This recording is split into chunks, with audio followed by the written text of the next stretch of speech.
The photographer who captured his own killer became one of the most unsettling real-life mysteries in modern true crime.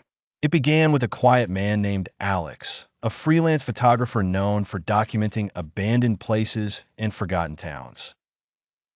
Alex traveled alone, often venturing into remote regions to capture decay, silence, and the ghosts of history. His work was admired for its haunting beauty, but few knew how deeply he connected with the stories behind each location. One autumn afternoon, he drove toward an isolated mountain village that had been abandoned years earlier. The weather was calm, the sky pale, and the road empty except for the sound of gravel under his tires. He planned to spend only a few hours shooting old houses and rusted farm equipment, then return before nightfall. No one knew that this trip would be his last. No one expected the evidence would come from his own camera. In the first photos, everything appeared ordinary. Broken windows, peeling paint, collapsed barns, images of a place frozen in time. He captured the landscape with patience and artistic precision. But then the tone of the photos changed.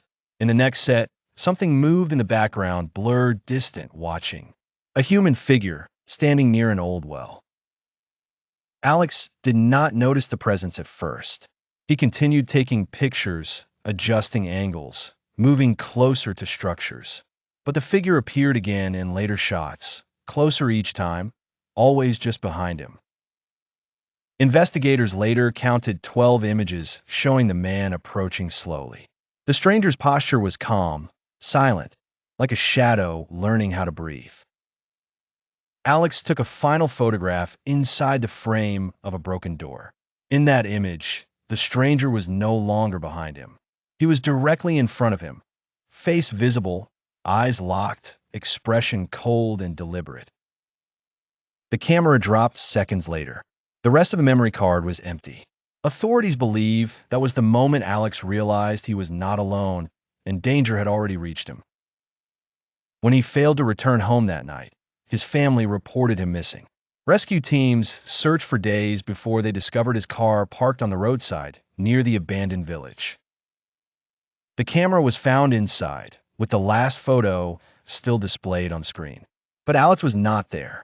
There were footprints leading into the forest and no footprints returning. The village was searched thoroughly. Houses, wells, basements, and surrounding woods were examined. But no trace of Alex's body was found. Only silence and the echo of his final steps. The photographs became the key evidence in the case. They documented not only a landscape, but the approach of his killer, frame by frame, as if the camera had recorded his final minutes. Experts analyzed the images. The stranger's features were clear enough to identify, yet no match was found in any criminal database. He was a man without a name, without a past in the system. Some believe the killer was another drifter, someone living in the forest, hidden from society. Others believed he had been waiting in the village, watching anyone who dared come close. The case received international attention. News outlets labeled the incident the murder witnessed by a camera. It was the first time a victim unknowingly documented his own final encounter. Gallery exhibitions later displayed Alex's photographs.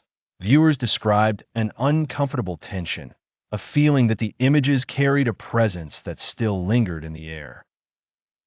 His family allowed the images to be shown, hoping someone might recognize the killer. They believed that keeping the photographs hidden would silence the truth Alex tried to reveal. Years passed. The identity of the stranger remained unknown. The village remained abandoned. But the story stayed alive, told in documentaries, articles, and whispered conversations. Some say the killer still roams the region, unseen. Others believe he moved on, disappearing into another forgotten place, waiting for another traveler to photograph their fate. Alex's final work remains a chilling reminder of how thin the line can be between art and tragedy, curiosity and danger, life and the moment it ends. His legacy is not just the photographs he took, but the warning they left behind. Sometimes The most terrifying thing in a picture is not what you see, but who is seeing you back.